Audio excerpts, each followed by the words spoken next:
This winter transfer window turned out to be a heated one, unlike many others. Some clubs spared no expense and impressed the football world with big signings, while other clubs went for specific players to strengthen specific positions. This video, brought to you by Goal24, is about the top 10 transfers of this winter. But first, we would like to ask you a question concerning winter transfers. Which one of these big signings was not a winter one? Kevin De Bruyne, Man City €76 million. Virgil van Dijk, Liverpool €84,650,000. Pierre-Emerick Aubameyang, Arsenal €63,750,000. Fernando Torres, Chelsea €58.5 million. Feel free to leave your answers in the comments and get ready for watching. Here we go. Memphis Depay, €3 million, Atletico Madrid.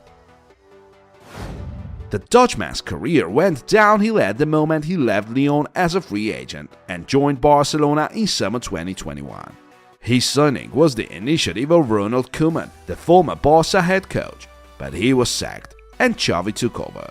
The new head coach didn't need Depay and transfer listed him, and Juventus was really close to completing his signing, but in the end failed to agree on terms of the player's contract. 6 months later, the Dutchman realized staying at Barca was not an option. There were rumors about him rejoining with his old club, Manchester United, but no offer was made. Depay's ultimate choice was Atletico Madrid, and the fee was only €3 million, as his Barca contract was to expire in 6 months. The Colchoneros were in need of a new striker to replace Joao Felix and Mateus Cunha, and went for the 28-year-old Dutchman.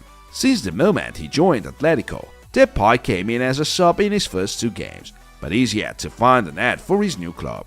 However, once Memphis managed to adapt to the new playstyle, we might expect him to get away more chances to prove himself. Viktor Tsygankov, Girona, €5 million. Ilya Zabarny, Bournemouth, €22,700,000. The 2 Ukrainians from Dynamo Kiev were signed by the top 5 league teams this winter. Tsygankov, who had 6 months left on his contract, was allowed to leave Dynamo in winter, so he moved to Girona, which is currently 12th in La Liga. Not so long ago, however, there was interest coming from way bigger clubs. Barcelona and Napoli were considering signing Tsygankov, but it seems like they found his recent performance not impressive enough. Now we're about to see if he's going to make it in Spain playing for a smaller club. After all, in this case, the Ukrainian is going to have way more playing time. The centre-back Ilya Zabarny also made a big club put an eye on him. He was once among Chelsea's transfer targets, but in the end, it was Bournemouth to sign the 20-year-old defender for a fair amount of money.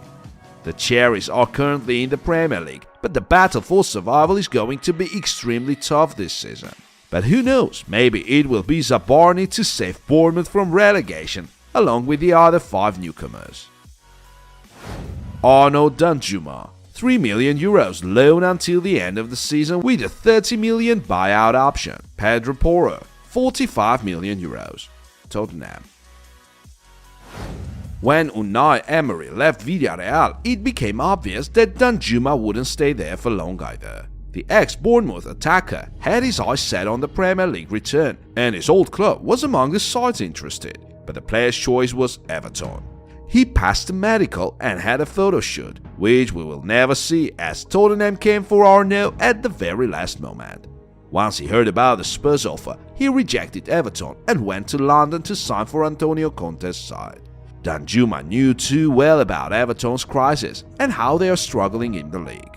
As for Tottenham, the team is packed with attackers, but the Dutchman's versatility may be enough for him to gain the playing time he wants, so in the end, he took up the challenge and joined Tottenham. He scored on his debut in an FA Cup game against Preston, and now the Spurs fans are hopeful that the Dutch newcomer may become the one to lead the team to a top 4 finish. And not to forget Arnaud's last season stats: 16 goals and 4 assists in all competitions, which allowed Villarreal to reach the Champions League quarter-final for the first time since 2006.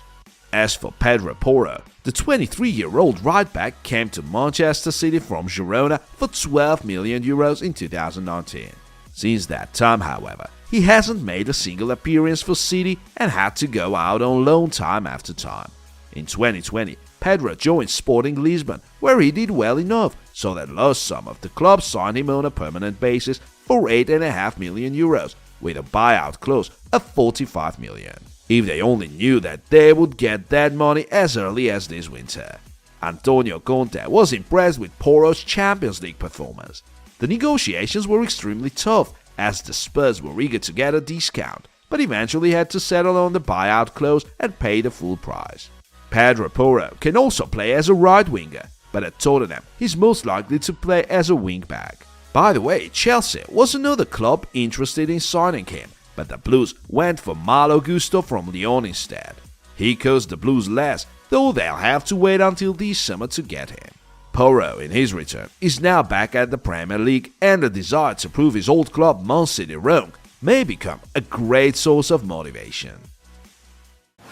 Ruslan Malinovsky, alone with a future permanent €10 million deal, Marseille. In summer 2019, the Ukrainian joined Atalanta, where he established himself as a decent Serie A midfielder. In 143 appearances for Latia, Ruslan scored 30 goals and made 28 assists, which is quite impressive. But though Gianpiero Gasperini was a big fan of Malinovsky at the beginning, with time there was more and more public criticism from him. He was very good at adapting, he did it very well, but it is also right that Atalanta follow another type of player, the one who scores more than 6 goals, said the head coach. Malinovsky could have left the club last summer, but the club was willing to sign him at that time. In winter, however, Marseille came with an offer. Their head coach, Igor Tudor, used to work with Verona in Serie A and knows what kind of player Malinovsky is. So the French side offered the player a loan contract with a future permanent deal. It didn't take the Ukrainian much time to become a first-team player at his new club. He's already played 4 games for Marseille, but is yet to score. However, with the help of his manager's trust, Ruslan has all the chances to do well in Ligue 1. Leandro Trossard, €24 million. Jorginho, €11,300,000. Arsenal. In January, the Gunners needed a new winger and needed him urgently. Leandro Trossard had only 6 months on his contract with Brighton. At the same time, the first half of the season was really good for him. Leandro scored 7 goals, including those against Manchester City, Liverpool and Chelsea, and made 2 assists in the Premier League. After the World Cup, though, his attitude changed, and as a result, Roberto De Zerbi suspended him from training with the squad. Such behavior was Trossard's way to force a transfer to a bigger club, as he knew that his contract had an extension clause. So Trossard was eager to leave the club and didn't hesitate to show it. The most interested team was Arsenal. The negotiations were smooth and fast, and soon Trossard moved to London. His primary position is left winger, though he can also play wing-back or a second striker. All things considered, it was a great deal for Arsenal, as now they've got an experienced quality player of huge versatility who is going to help Mikel Arteta and his side secure the long-awaited Premier League title. Jorginho, the former Chelsea vice-captain, is another big signing for Arsenal. Just like Trossard, he had 6 months left on his contract. The Brazilian Italian joined the Blues in summer 2018 and became a key player for his new club, leading Chelsea to a number of European trophies. Now he's 31, and his high salary demands made Chelsea consider selling him in January in order to get at least some money from him in winter. After Arsenal failed to sign Moses Caicedo from Brighton, the Gunners went for Jorginho. The midfielder's pressing-breaking skills, as well as his experience in vision, is why he may become a crucial player for Arsenal and add another title to his trophy room. By the way, if it does so, Arsenal will owe another couple of million to Chelsea as bonuses. Cody Gakpo, €42 million, Liverpool. The Dutchman was close to signing for Manchester United last summer, but unfortunately, the Red Devils were short of money.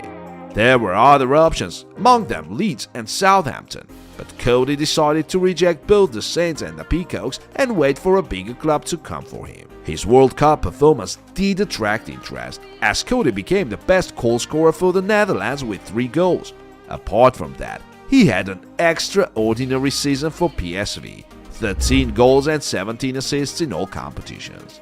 Once again, Man United made a bid. They needed an attacker to replace Cristiano Ronaldo, whose contract was terminated. But while the Red Devils were counting pennies, Liverpool came and offered PSV 42 million euros, which was enough to bring the player to Anfield. Gakpo was lured there by the opportunity to work under Jurgen Klopp's management and by the very project as well. Virgil van Dijk, his compatriot, was yet another reason Coady picked Liverpool. As for now, Gakpo has 5 Liverpool appearances but no goals and no assists so far. It was expected that he would need time for adaptation, so for now, we have to wait and see. Anthony Gordon, 45,600,000 euros, Newcastle. The Everton Academy product and his old club are not on the best terms now. Though last summer when Chelsea wanted to sign Gordon, he didn't go on strike but kept his professional approach. This winter, however, the Englishman decided it was time to go. Though his team is currently struggling to get out of the relegation zone, Anthony's choice was to leave the club. That's what he told the Everton board, and nothing was enough to persuade him to stay. In the end, he started skipping training sessions, one after another, so the club had no option but to sell the player. The club to sign Anthony Gordon was Newcastle, who had to win the competition with Chelsea in order to get a player. But in the end, Newcastle's offer was more lucrative, so Eddie Howe's side now have a young player of extreme quality and outstanding work ethics, quick and versatile. Gordon may play in the center, in attack and as a right back. Should we look at the table and mind Newcastle players' progress, we may expect this move to become the right choice for Anthony in order to unleash his potential. Matheus Cunha, alone with a future permanent 52 million euros deal. Pablo Sarabia, 5 million euros, Wolverhampton. When Julen Lopetegui was appointed manager at Wolverhampton, he was promised all kinds of support on the transfer market. Even before the transfer window opened, the club completed a big signing, Matheus Cunha from Atletico.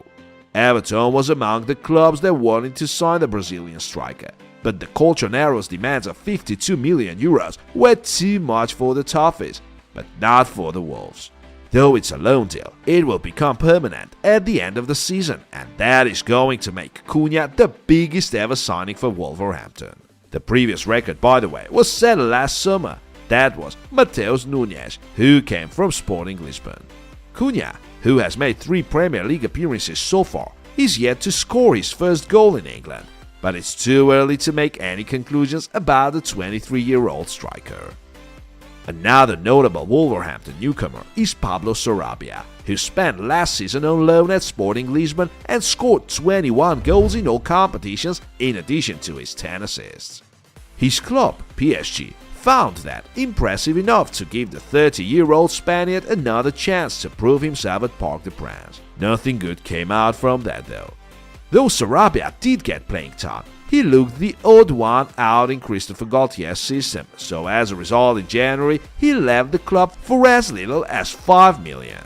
Julen Lopetegui, his new manager, could have had a chance to work with Pablo, but the player left Sevilla for PSG a few days after Lopetegui took over. Let's see if the two Spaniards are going to find success in England. João Cancelo, a loan with an option to buy set at 70 million. Jan Sommer, 8 million euros, Bayern. The Portuguese fullback needed a season to adapt at Guardiola's football at Manchester City after rejoining the club in summer 2019. After that, he reached a completely new level and got recognized as one of the best fullbacks in the world.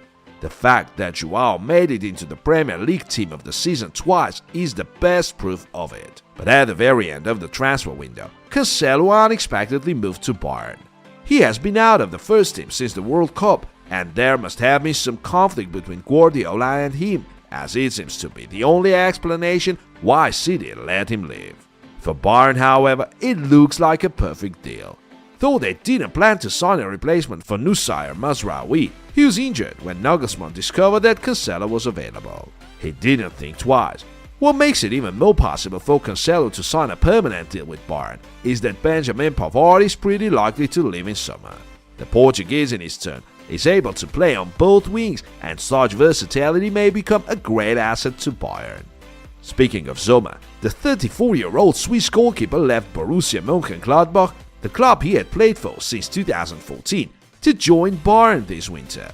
His contract with Borussia was to expire this summer.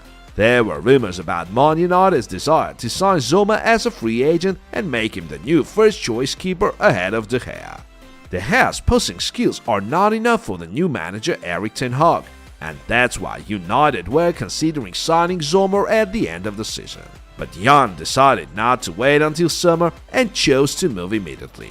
And once he knew about the interest from Bayern Munich, it was a no-brainer. Bayern, in their turn, were also looking for a new first-choice keeper, as Manuel Neuer is going to miss the rest of the season due to his broken leg. So Bayern went for Sommer as a decent combination of quality and affordability, as he cost them only $8 million plus $1 million as possible bonuses. In the end, both sides look to be satisfied with the deal, though Sommer surely has to work hard to prove himself at such a big club. Mykhailo Mudryk, 70 million euros. Benoit Badiashile, 38 million euros. Joao Felix, 11 million euros loan. Enzo Fernandez, 120 million euros. Chelsea.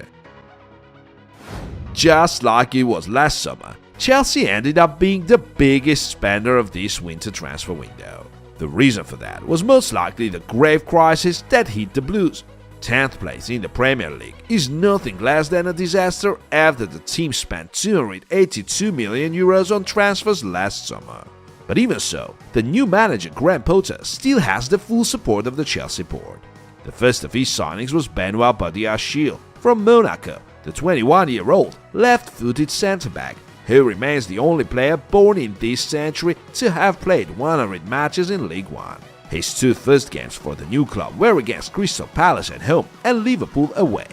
Badiashile looked impressive in both of them, and his solid defending secured 2 clean sheets for Chelsea. The second newcomer is the Portuguese striker Joao Felix, who fell out with Diego Simeone and left Atletico on loan until the end of the season. In his first game for Chelsea, that was against Fulham, Felix was making a noticeable impact and was the biggest attacking threat. But then, in the second half, his debut went terribly wrong in a moment, as his mindless tackle left the referee no option but to send Joao off in the 58th minute. That made the Portuguese the first ever Chelsea player to get a red on his debut. The previous player to do the same trick in the Premier League was the former Tottenham centre-back Federico Fatia, who also was sent off in his debut game against Manchester City in 2014. Now Felix will have to miss 3 next Premier League games and to return no earlier than on February 11 for the West Ham fixture. We're yet to see if Joao is able to make up for his red card and win the permanent deal for himself. Should he play the way he did against Fulham in the first half though, he does have a chance. And now to yet another huge signing for Chelsea, Mykhailo Mudryk. The Ukrainian winger could have ended up at Arsenal last summer, but the sides decided to stall as it already looked like a done deal. But then, out of nowhere, Chelsea joined the party, and while Arsenal and Shakhtar were negotiating on the terms, 60 million euros plus 40 million as bonuses, the Blues offered the Ukrainian side 70 million plus 30 if Chelsea wins the Premier League or the Champions League in the near future. Once they got Shakhtar's approval, the Chelsea delegation went to Poland, where the Ukrainian team is currently based. They managed to persuade Mudryk to join the Blue and sign an 8.5-year contract with a salary of 120,000 euros per week. The winger's Premier League debut was marked with a speed of 36.63 km per hour he developed, which is the best result in the league this season. Apart from that, Mykhailo looked good in attack and had a couple of chances. We're yet to see how it goes for him and Chelsea in the future, and if he's going to be worth the money paid in the end. And that was not it for the Blues, as one more mind-blowing signing was made in January, Enzo Fernandez. Though the Benfica president Rui Costa was extremely reluctant to let their biggest talent go, 120 million euros was enough to persuade the Benfica side and make the Argentine the biggest ever signing not only for Chelsea but in the Premier League history. Enzo literally had minutes to sign his contract, which lasts until 2031, as he came to London so late on the deadline day. But it was essential for Chelsea to wrap up the deal this winter in order to prevent the likes of Real Madrid and Liverpool from snatching the midfielder from them. Despite his enormous talent, Enzo has a lot of work to do if he wants to live up to the huge expectations. The former record breaker, Romelu Lukaku, didn't make it at Stamford Bridge, so let's see what happens to Fernandes. Many clubs tend to overlook winter transfer windows and avoid making any significant signings mid-season. There were, however, many winter transfers that helped the team save the season and achieve their goals. We'll see if any of the above-mentioned players can be the one to become the new leader of his new team. Dear friends, which one of these signings do you find the most promising? Please share your thoughts in the comments. See you!